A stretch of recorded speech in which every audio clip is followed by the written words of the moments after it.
The fourth of our speakers on this subject this afternoon is Professor Brian Walker, and like Andy, somebody who has joined us here before.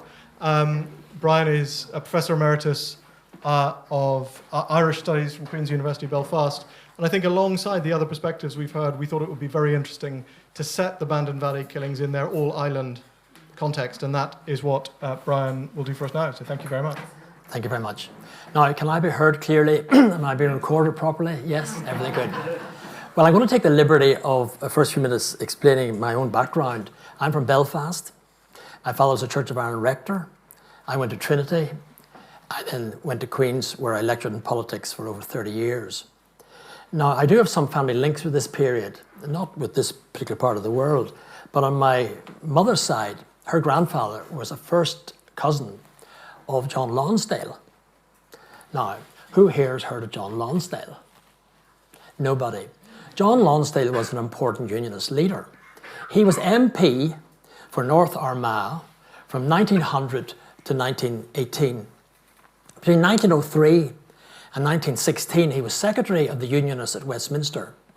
And then in 1917, he became leader because Carson and Craig were now in the cabinet. So he stepped in as the leader. So for 1 or 2 years, he was the leader of the Unionists at Westminster and leader of the Unionist Party. So that's my mother's side. On my father's side, my grandfather signed the Ulster Covenant in Carnmoney. I might say I had an uncle on my father's side, married to my sister, my father's big sister. And he was a lieutenant in the Royal Munster Fusiliers. It's of some small interest because he was actually a Tyrone Presbyterian, believe it or not. And he ends up as a lieutenant in the Munster Fusiliers. That's perhaps another story. However, on my father's side, I had an uncle in America. He was a doctor.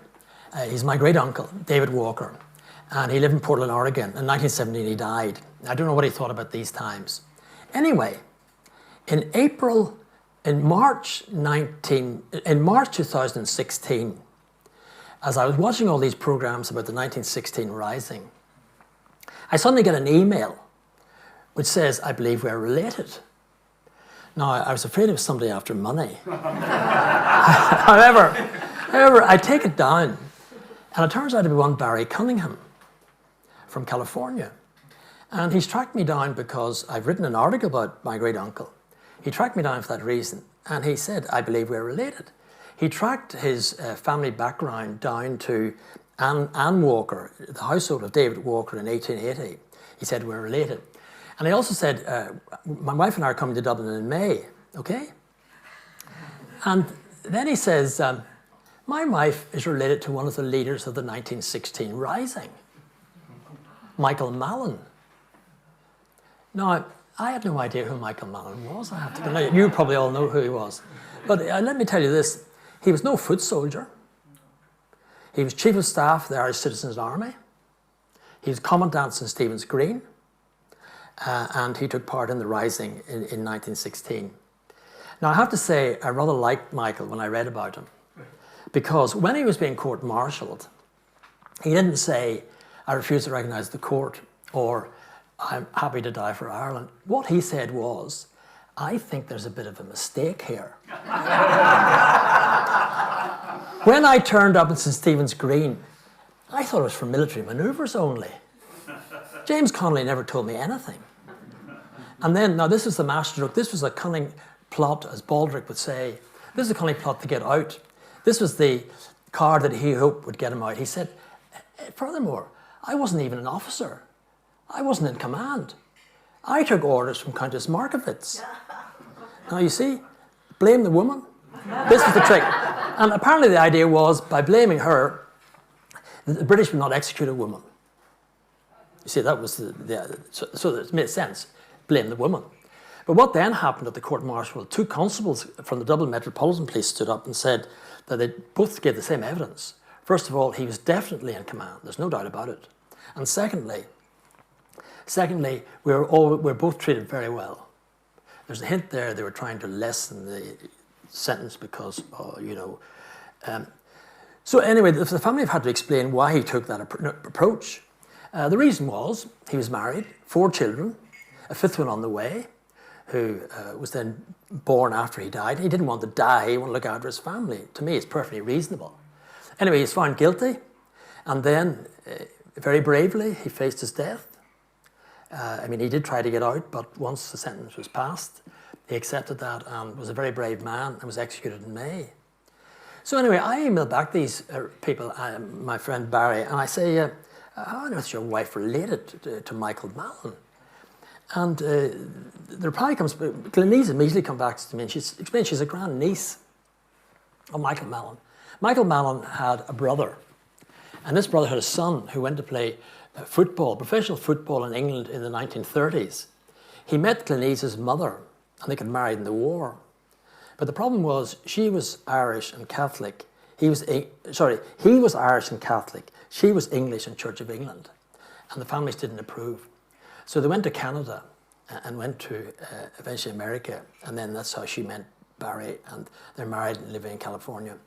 So I said, my goodness, do come over. But I asked, strains are coming in May, because all the things to mark this, or I can't remember, it was the month after the big celebrations for Easter here. And she said to me that she actually had an invitation for the big anniversary march on O'Connell Street, where the relatives of the men of 1916 all had a special stand from the sit-in. She said to me, she had a ticket for that, which she couldn't use, and if she'd only thought of it, this is what she said to me later, she could have given it to me, and I could have gone in her place. This would have been a wonderful moment, if only my friends could have seen me. Anyway, she only tells me that when I meet her. So I say, this is marvelous. I said, but please, we want to see you, come. So they came over, not for the celebrations, but they came over the next month, because it was on the 8th of the next month.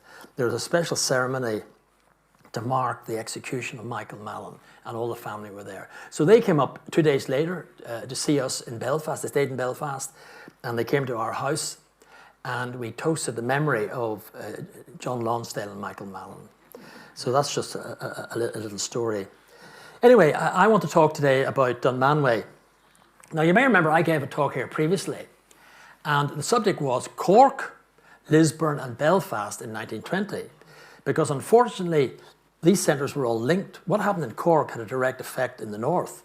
The shooting of Divisional Commander Gerald Smith in 1920 in July led to his funeral. Subsequently, he was an RIC inspector. He's buried in Banbridge. That leads to loyalist riots. That leads to riots in Belfast. A lot of death. So it's directly linked to what has happened down in I think it's just a spark, but nonetheless, what happened in Cork was very important. And the second thing was to do with McCurtain, who is shot by a group apparently led by Swansea. Now, District Inspector Swansea then moved to Lisburn, and he's then shot by an IRA unit from Cork in July 1920. And that sparks off more riots.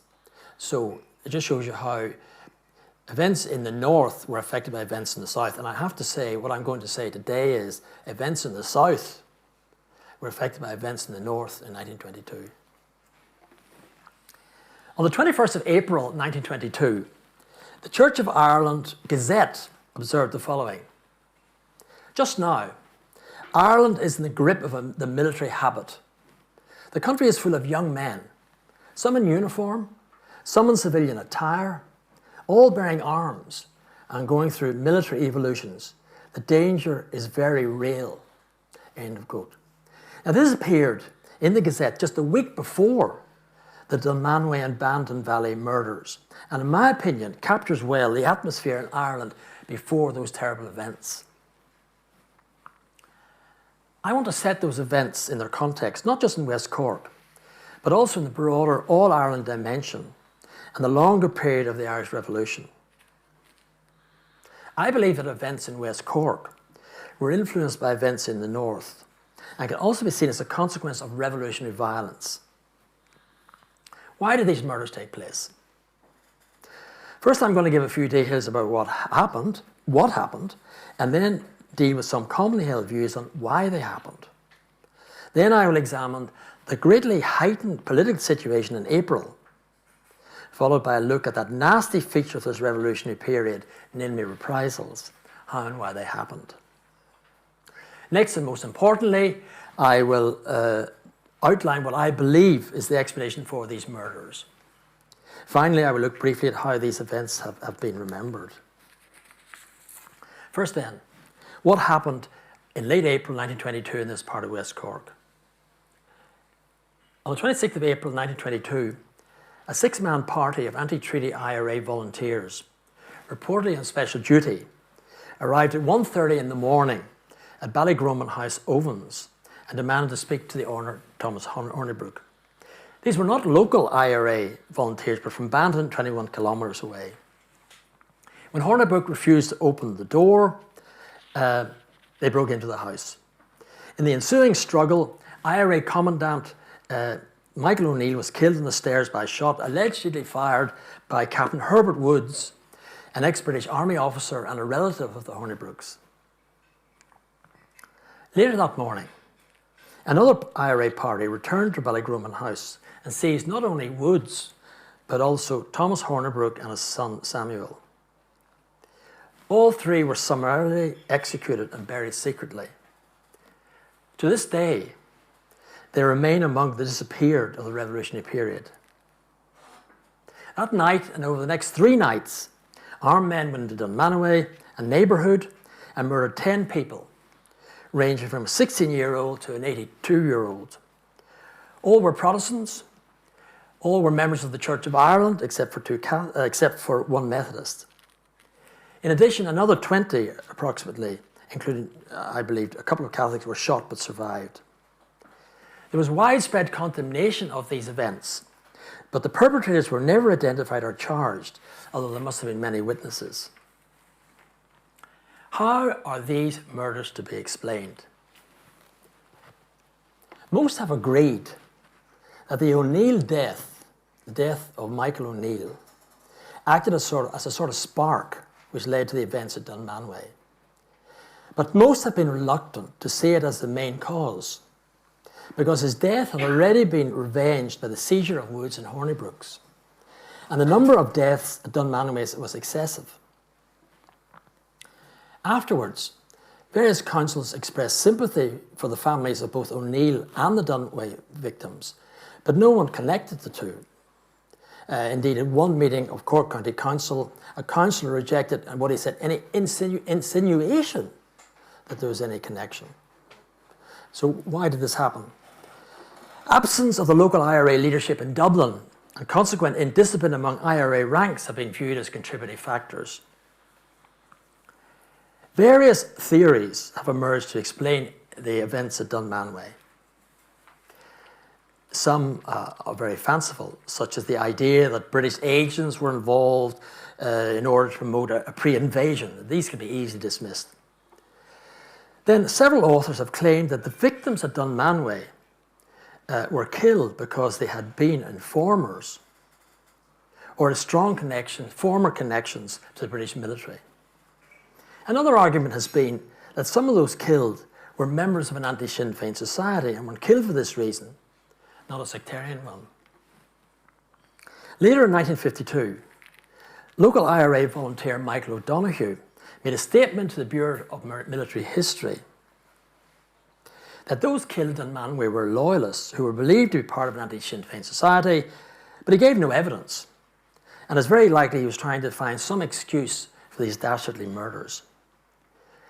I have not seen documentation that impresses me or convinces me in support of these arguments about informers or members of an anti-Sinn Féin society.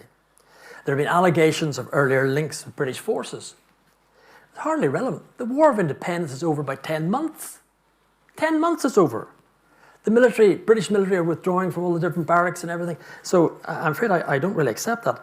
Now, some of the claims for grants, I think the religion often not mentioned, but don't forget, people would probably have emphasized British links, because if you said you were attacked because of your religion, you didn't get anything for that. What you got it for was you said you had British connections. That's what it was for. So I suspect that evidence, as it is not very helpful. So I'm rejecting all those reasons. So what are we left with? Well, I think there's another very good reason to reject these arguments about informers, military links, and anti-Sinn Féin societies. And we simply look at what people said at the time. At the time, no one suggested such motivation behind the murders. In all the contemporary press coverage of these events, I've not come across a single report or speech from April-May 1922 to suggest that any of the victims were or were perceived to be members of such an organisation or informers. No one links them. No one linked them at the time to the O'Neill death. Now, at the time, I regret to say, for some people, if such a suggestion had been made, for some this would have excused or even justified the murders. But no one, I found nobody saying at the time making such accusations. Indeed, people spoke up to the contrary. At a meeting of Bandon District Council shortly afterwards, Chairman Shola Buhla stated that he could personally bear testimony that many, and what he said, most wanted by the enemy, end of quote, were sheltered by their Protestant neighbours. A claim backed by another councillor, Timothy Murphy, who said that some of the victims had, quote, sheltered our brave men. Now, I don't know how far such claims are true, but they clearly reveal people's views of these victims. They don't see them as British informers, you know. And of course, I go on to let me make the point that Dunmanway was not only the home of these people, it was also the hometown of London-based Sam Maguire, a member of the Church of Ireland and the Irish Republican Brotherhood, in whose honour the GAA Sam Maguire Cup is named. He is buried in the graveyard of St Mary's Church, Dunmanway, as are some of the dead of 1922. We can speculate that if Sam Maguire, who'd sworn Michael Collins into the IRB, if he'd been at home at the family farm near Dunmanway in the night of 27th of April, there might be no Sam Maguire Cup today. Could he have stopped these murders? I don't know. But it's not a simple picture of all these raving loyalists informing the authorities. And my point is that, this is my first point. No one says that, okay, well, what do they say? That's the question. These events, I believe, must be said in the context of the time. As the Church of Ireland Gazette pointed out, and as I've said, just now, Ireland is in the grip of the military habit. The country is full of young men, some in uniform, some in civilian attire, all bearing arms and going through military evolutions. The danger is very real. End of quote. Shortly before this, the RIC had been disbanded and a new civic police force was only in the process of being formed, leading eventually to the Garda Síochána. Divisions over the treaty had led to splits in the IRA and different factions were asserting control over different areas, affecting discipline and good order.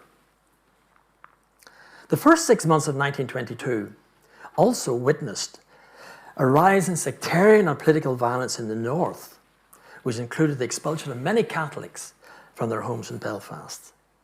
These events got great coverage in the southern press. On the 22nd of March, the Cork Examiner talked of the wild orgy of murder that is disgracing the name of Belfast. Well, an Irish Independent article on 26th of April was headed, Sad Plight of Belfast Catholics. There were some really ugly events, such as the murder in late March of 6 members of the Catholic McMahon family by a rogue police gang led by RIC District Inspector Nixon. So there was a lot of violence going on, particularly affecting Catholics. That's one thing I want to point out. The second thing I want to point out is in relation to reprisals. Reprisals were a very nasty business. And reprisals against totally innocent members of a community because of the actions of others, these were a nasty feature of the violence of this period.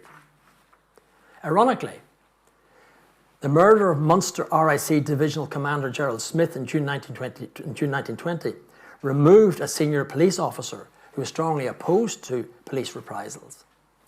But of course, after his death, these do take place, these continue. We see many examples of reprisals in these revolutionary years. Totally innocent people, members of one community, are attacked then because some members of the community are seen as guilty, and so these innocent people get attacked.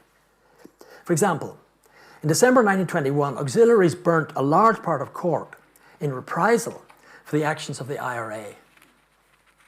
At the same time, the IRA in County Cork targeted the homes of loyalists in reprisal for British Army actions. Tom Barry, the West Cork IRA commander who was involved in such activities, later wrote, "Our only fear was that as time went on, there would be no more loyalist homes to destroy." That's what he wrote. These northern murders I talked about often involved reprisals. The murder of the McMahons from a totally innocent Catholic family, and they were shot in reprisal for the murder of 2 members of the Ulster Special Constabulary. That was nothing to do with the McMahons, and yet they're targeted because they're Catholic and seen to be associated.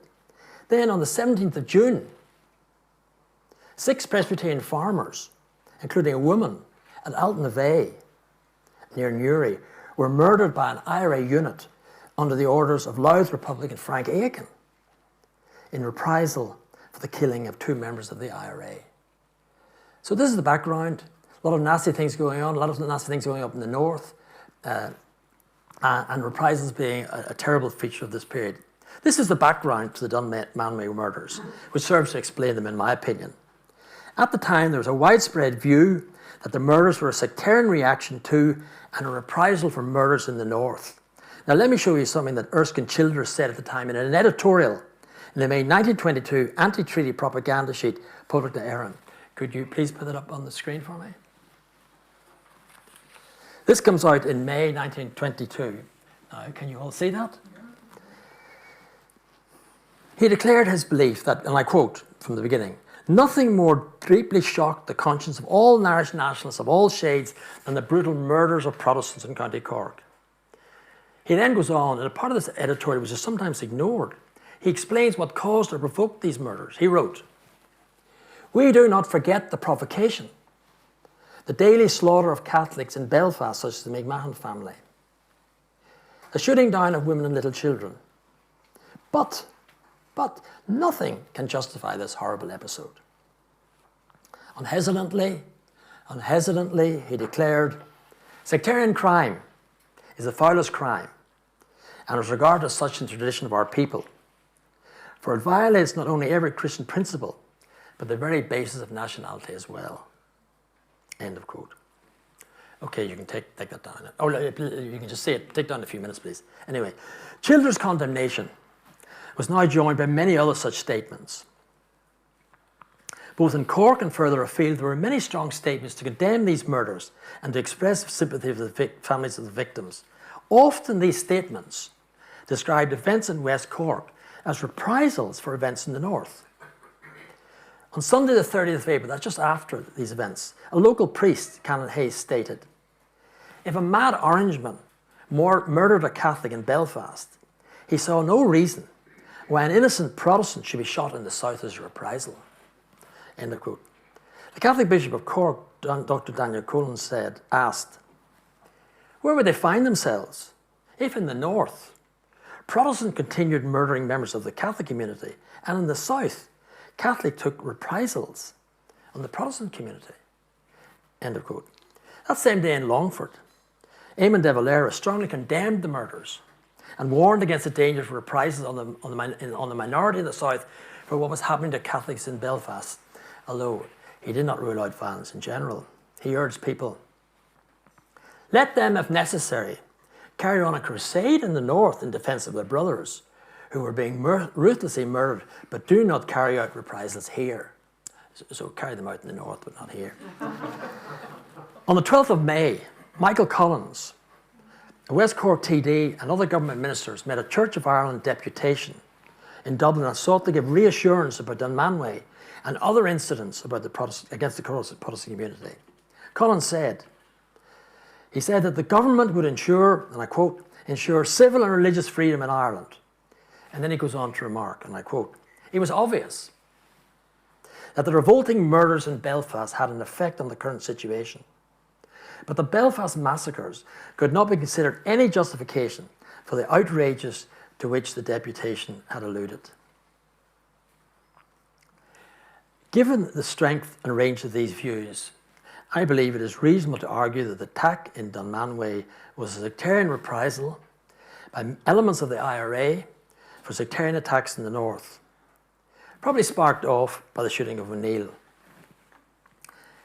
Through no fault of their own, Dunmanway Protestants were targeted because of their perceived links with Northern Protestants and events in Northern Ireland. These murders had immediate consequences in West Cork, with reports of large number of Protestants fleeing the area. It also raised concerns in the broader Southern Protestant community. Of course, before long, the whole country was subsumed, taken over by the violence of the Civil War. Most Protestants were not directly involved in this conflict, but many in different parts of the country were affected by violence for political, economic, or sectarian-stroke religious reasons. This led to the exodus of large numbers of Protestants from all over the 26 counties.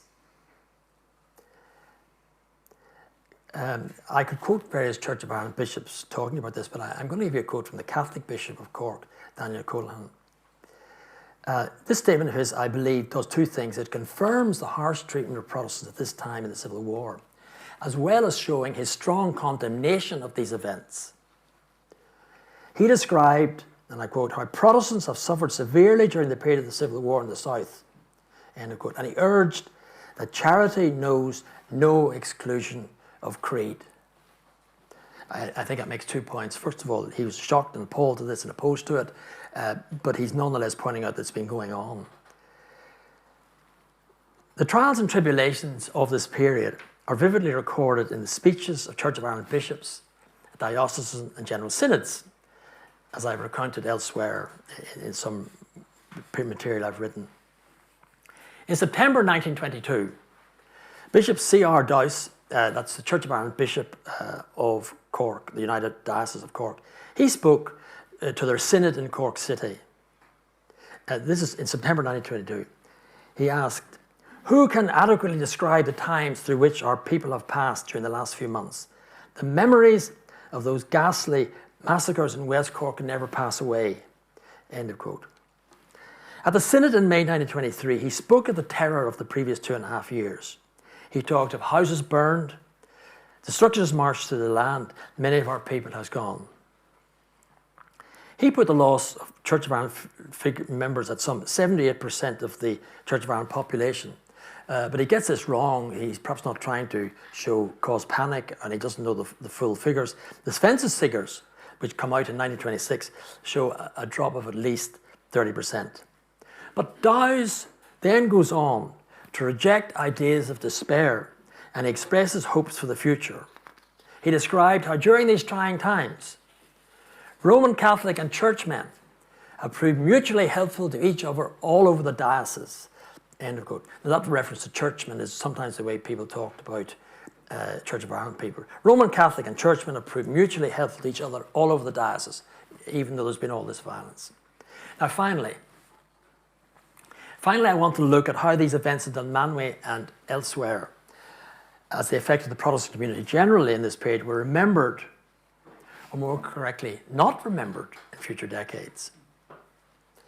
At the end of July 1923, Bishop Sterling Berry spoke at Neenah, County Tipperary, to the Killaloe Diocesan Synod. Killaloe was another diocese that suffered great violence at this period. He talked of the suffering and loss of church members over the last 2 years. Nonetheless, he declared his conviction that it is, and I quote, "It is better to think of the present and of the future than of the past."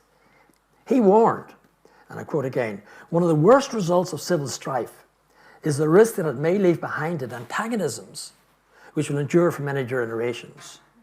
He praised, I quote again, "the ideal of a generous forgiveness and forgetfulness of the past," end of quote.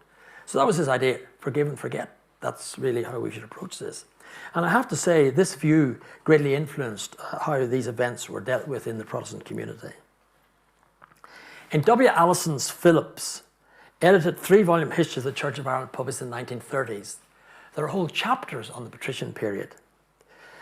But events of this period, when we come to this period, events of a decade earlier are covered only in 1.5 pages, where the author writes, "It could give no pleasure to the present writer to recall for others the dark and terrible deeds done in Ireland during one of the darkest periods in her history." End of quote. The 1953 History of the Church of Ireland by Johnson, Robinson and Jackson covers these events and losses in one line. The plight of Protestants at this time was also ignored in most writings on the War of Independence and the Civil War. In her 1937 book, The Republic, Dorothy McArdle mentions briefly and condemns the Dunmanway murders. Carlton Younger, in his 1968 History of the Civil War, makes only a very short mention of Southern Unionists and no reference to Dunmanway.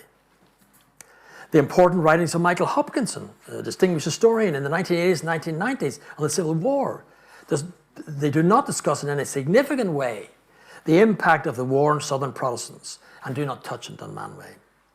And suddenly in the 1990s, we have the publications of the young, eminent Canadian historian Peter Hart. His work concentrated on the role of the IRA in this whole revolutionary period, especially in Cork. He revealed the plight of Protestants during these years. He drew special attention to Dunmanway, which he described as a clearly sectarian incident. This then drew a strong response from various quarters which refused to accept his analysis. Hence the debate about these events which has followed, which still continues. How have these murders in Dunmanway and the Bandon Valley 100 years ago been remembered in the local Protestant community? I don't know the answer to this. In the immediate aftermath of these terrible events, their memory must have been very painful for the families of those killed. At the same time, life will have gone on. I might just add a personal note. My father was an army chaplain in the Second World War. He landed on D-Day 1 in France on the morning of the 6th of June. He was there throughout that battle, one of the worst battles in all of Western European history. He never talked about it once. Never mentioned it once.